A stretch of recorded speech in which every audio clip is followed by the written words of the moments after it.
Hi, my name is Vivian and welcome. Today we're going to talk about how to find critique partners and beta readers and what to look for.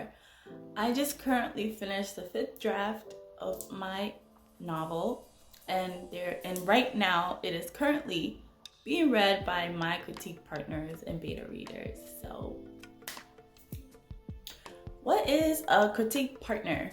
So from my understanding, I believe a critique partner is also a fellow writer that also would like some feedback on their work, and basically you guys just swap manuscripts and read each other's work. And there is this kind of relationship, and also it's nice because you can build each other up, support each other, and whatnot. What is a beta reader? A beta reader is an avid reader who agrees to read your manuscript and give you feedback. It could be an avid reader, it could be a writer, it could be an editor. Anyone that is familiar with the book industry can just take your manuscript and read it and give you feedback. There isn't a swap or an exchange like there would be with a critique partner. As long as they can give you the helpful feedback that you need to help improve your manuscript. Do you need a critique partner or a beta reader if you're going to hire an editor anyway? And the answer is yes, you absolutely need to have a beta reader or critique partner before you get an editor. So there are different types of editors. There is a developmental editor, copy editor, proofreader, I believe. I think copy and line editing are the same. If I'm wrong, I'm sorry. But yeah, those are different editing services. So typically those services are usually done towards the end of your writing journey into the publishing journey, especially if you're self-publishing. I know that with traditional publishing, those services are usually at the publishing house, that they have people that they hire to do those things. But for self-publishers, yes, you will have to get developmental, line editor, proofreader, etc. So yes, you do need to get one, even if you're self-publishing and you're going to get these editing services. So again, these services are usually towards the end of your writing journey. And at that point, those services just take your book to the next level so that it is competitive with other books that are on the market. When you get to that point, your book should already have a clear story structure, has to be close to being perfect. Well, there's no such thing as perfect, but you know what I mean. Has to be close to that before you go to an editor, which will take your book to the next level. So your beta readers and critique partners will be there with you from the beginning to get past those hurdles so that you can present a polished manuscript for your editors. Where do you find beta readers and critique partners? You can find them by joining your local writing group. You can go on meetup.com, put in your location, and it will give you a list of writing groups that meet every week or every month.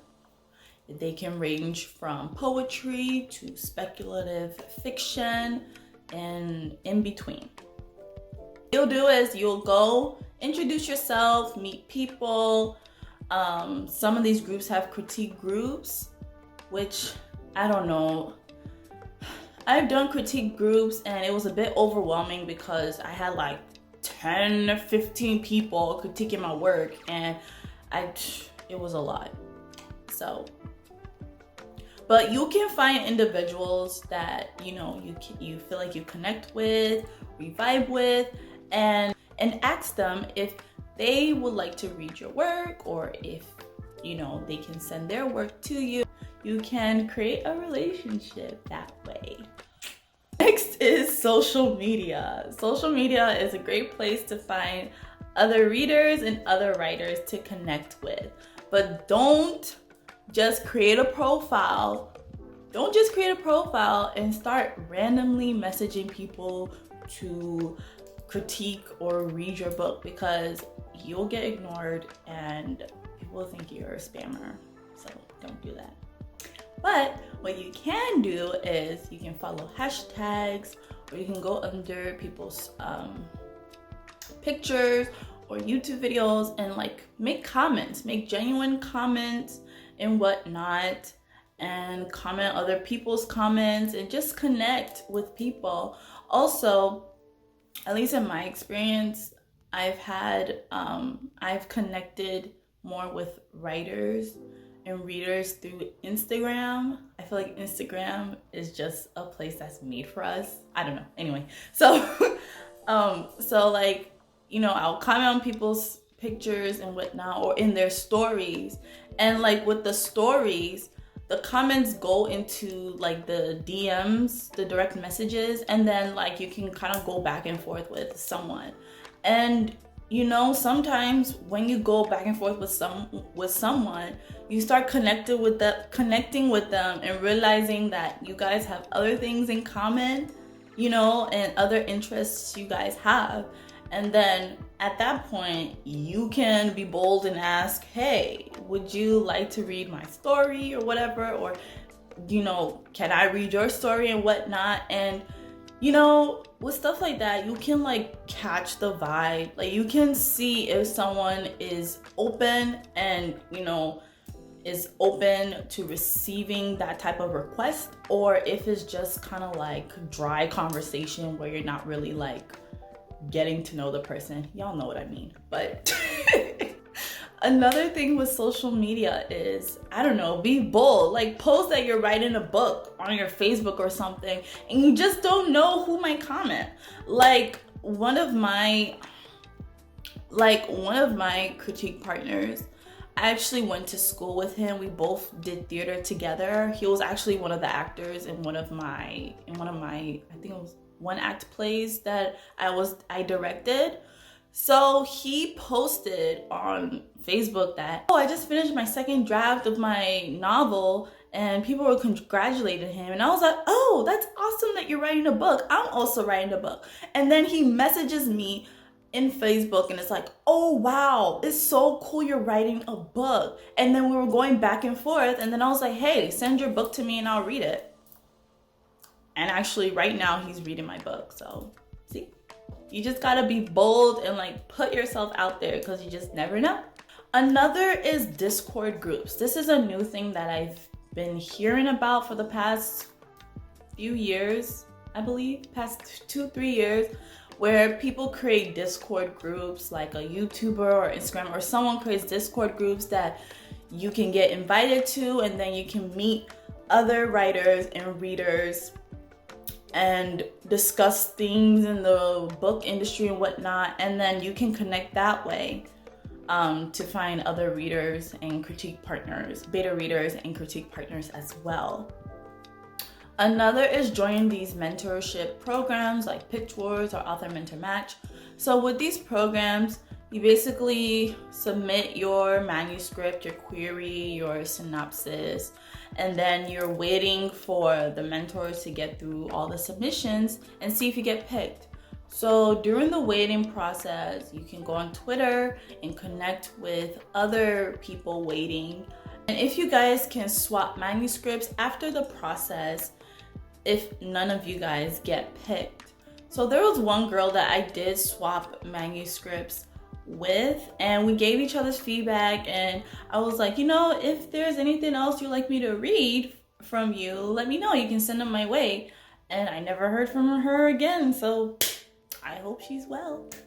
Next is you can also pay for a beta reader. You do not have to pay for a beta reader, but this video is here so you guys know you have options for whatever needs that you have.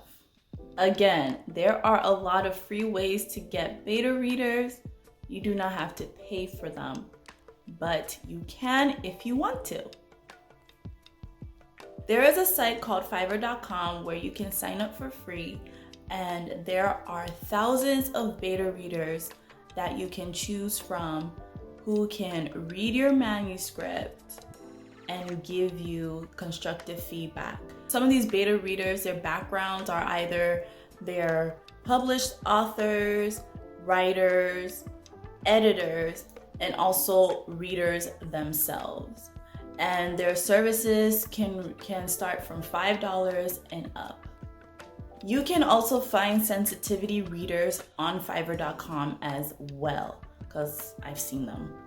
Now, in my opinion, if you do decide to go this route, make sure you know exactly what you are looking for. Read the gig descriptions carefully and see if the person can give you what you need. If you're not sure of something, you can message them. You can even message them a brief summary of your story to see if it will be a good fit for them. But I think that should be in their description anyway, what types of books they read or what types of stories they read. Here are the reasons I will say pay for a beta reader. Number one is guarantees. You know exactly what you're getting and what type of feedback you are going to be getting and what story elements will be analyzed. Also, there is a guarantee that you are getting your feedback in a certain amount of time. It could be 7 days, it could be 14 days, etc.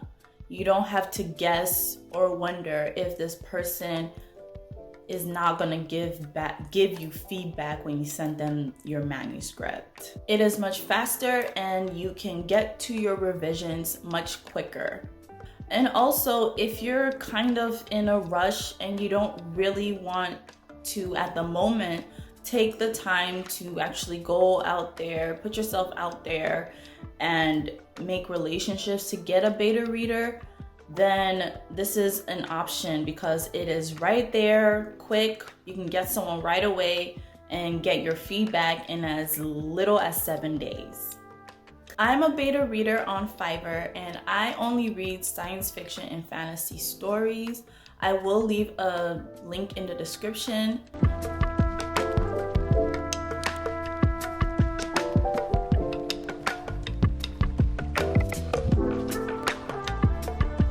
Ask me questions. I am here on the internet. I have a blog, I have this channel. I have been in this writing process for a while now. I feel like if I had that, I would be in a different place in my journey. So I just don't want other people to make the same mistakes that I did. I also just became a member of the Editorial Freelance Association. I am a guest member because that's their free option. Their membership is $145 and I'm not there yet. The only difference is that with the membership, you just get the courses for free, I believe. You don't have to pay for them, but with my membership, I still have to pay for courses. But basically, it is a place where they have courses for editors to help improve their skills. I am going to be taking a beta reading course, which is in August. They have other courses, so many other courses on editing, different types of editing. So this is something I am dabbling into right now. I don't know what the future holds. We shall see. We shall see. What to look for in a critique partner and a beta reader. I used to think that the sweet spot for beta readers or critique partners in general was 2 to 4, but now I think it's 3 to 5 because it's not too much that it'll be overwhelming and then you just do not know what to do with all these feedbacks, and then it's not too little where you feel like you're not getting enough. So 3 to 5 is enough so that you can get a nice range of feedbacks that won't be too overwhelming or underwhelming. When you're looking for beta readers and critique partners, have a nice mix. Have some people published, have some people that are readers, and then have some people that are writers as well. You have a nice range, different perspectives, different different facets of the book industry.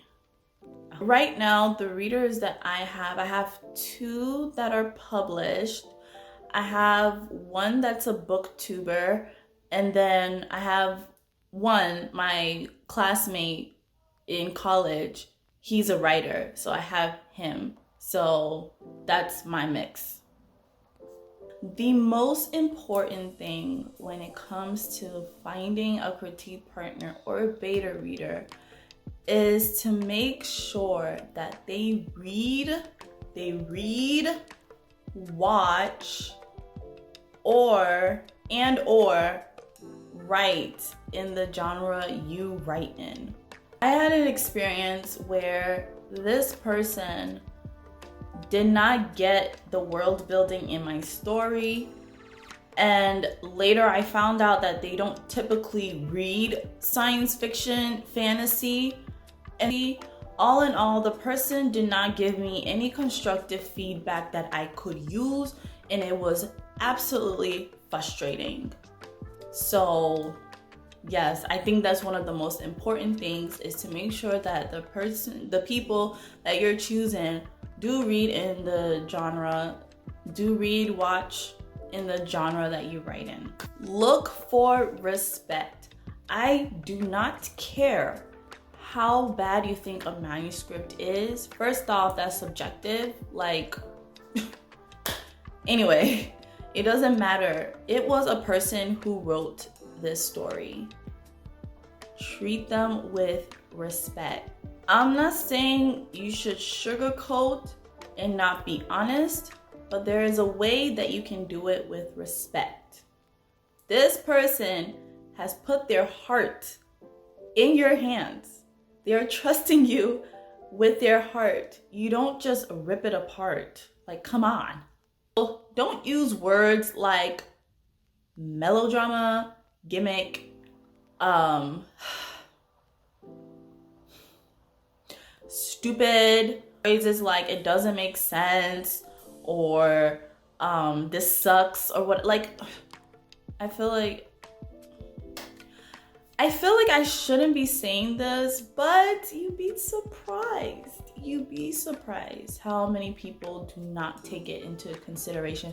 I understand that the person is far removed from your work and you're more close to it, but again, they can be respectful, and look for that. That's very important. Be humble.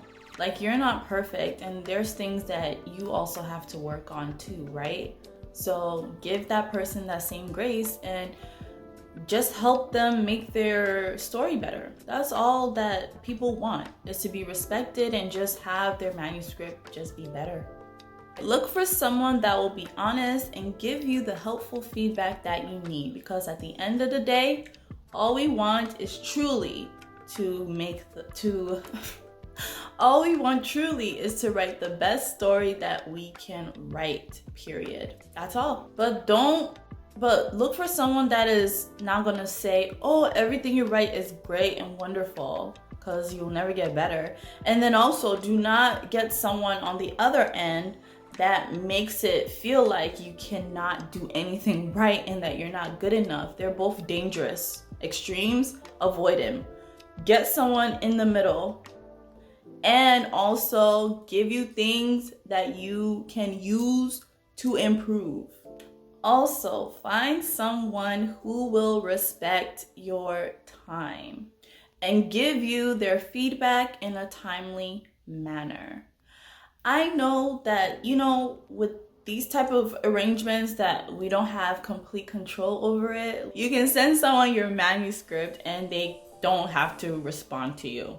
They can just have it sit in their computer or whatever. But I also feel like when you create that relationship with people, I think you will be able to see if they're that type of person, hopefully. But what can help is just be upfront. Just be like, hey, when can you get this back to me?